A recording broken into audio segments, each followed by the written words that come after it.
Hi friends, welcome to Preethi cooking channel. చికెన్ని ఇలాగ try చేయండి, చాలా అంటే చాలా బాగుంటుంది. పిల్లలు కూడా ఇష్టంగా తింటారండి.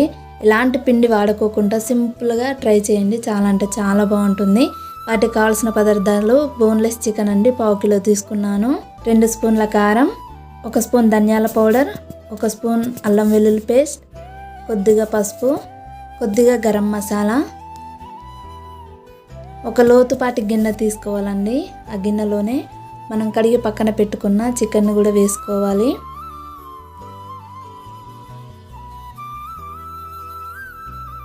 రెండు స్పూన్ల కారం వేసుకోవాలండి.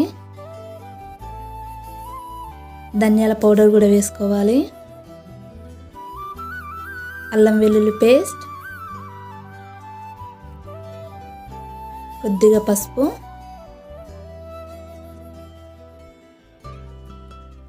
రుచికి సరిపడా ఉప్పు, గరం మసాలా కూడా వేసుకోవాలండి. ఇలాగ అన్నీ వేసుకొని ముక్కలకు కారం ఉప్పు అంతా పట్టేలాగా మంచిగా కలుపుకోవాలండి. మనం ఎంత మంచిగా కలుపుకుంటామో ఈ చికెన్ ఫ్రై అనేది చాలా అంటే చాలా బాగా వస్తుందండి.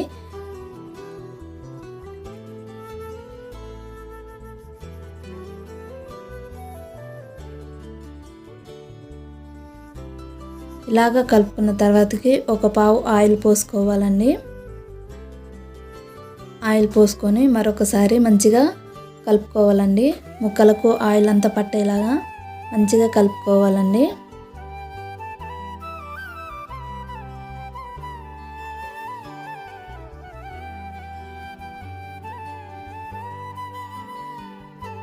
ఇలాగ కలుపుకున్న తర్వాతకి 1 గంట సేపు ఫ్రిడ్జ్లో పెట్టండి. ఫ్రిడ్జ్ లేకపోతే బయటనైనా పెట్టుకోవచ్చు.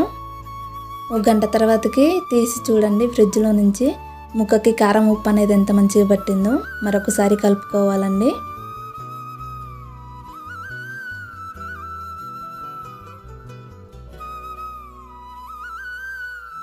మీరే చూడండి ముక్కకి కారం ఉప్పు అనేది ఎంత చాలా అంటే చాలా మంచిగా పట్టిందండి. ఎలాంటి పిండి లేకుండా ఇలా ట్రై చేయండి, చాలా అంటే చాలా బాగుంటుంది. ఇలా చేసుకొని తింటే ఇది కూడా మీ ఫేవరెట్ అవుతుందండి. ఇలా ట్రై చేయండి. గ్యాస్ ఆన్ చేసుకోవాలండి. గ్యాస్ ఆన్ చేసుకొని కళాయి పెట్టుకోవాలి. సరిపోను ఆయిల్ పోసుకోవాలండి. ఆయిల్ అనేది వేడయ్యాక కారం ఉప్పు పట్టించిన చికెన్ పీసెస్ ఉన్నాయి కదండి, అదే ఆయిల్లో వేసుకోవాలండి.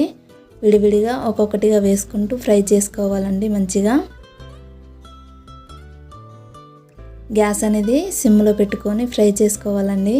ఎందుకంటే హైలో పెట్టుకుంటే పైన ఫ్రై అయ్యి ముక్కలు అనేవి సరిగ్గా ఉడకవండి. సిమ్లో పెట్టుకొని మంచిగా ఫ్రై చేసుకోవాలి. ఇలాగా ఫ్రై అయినాక ఓ బౌల్లో వేసుకోవాలండి. అదేవిధంగా ఇందులోకి పచ్చిమిర్చి కానీ ఉల్లిపాయ వేసుకొని తింటే సూపర్ అంటే సూపర్గా ఉంటుందండి. ఇలాగ ట్రై చేసి మీ పిల్లలకు పెట్టండి, చాలా అంటే చాలా బాగుంటుంది. ఈ వీడియో కనుక మీకు నచ్చినట్లయితే లైక్ చేయండి, షేర్ చేయండి, సబ్స్క్రైబ్ చేయండి. చాలామంది దాకా సబ్స్క్రైబ్ చేయకుండా చూస్తున్నారండి. ప్లీజ్ సబ్స్క్రైబ్ చేయండి.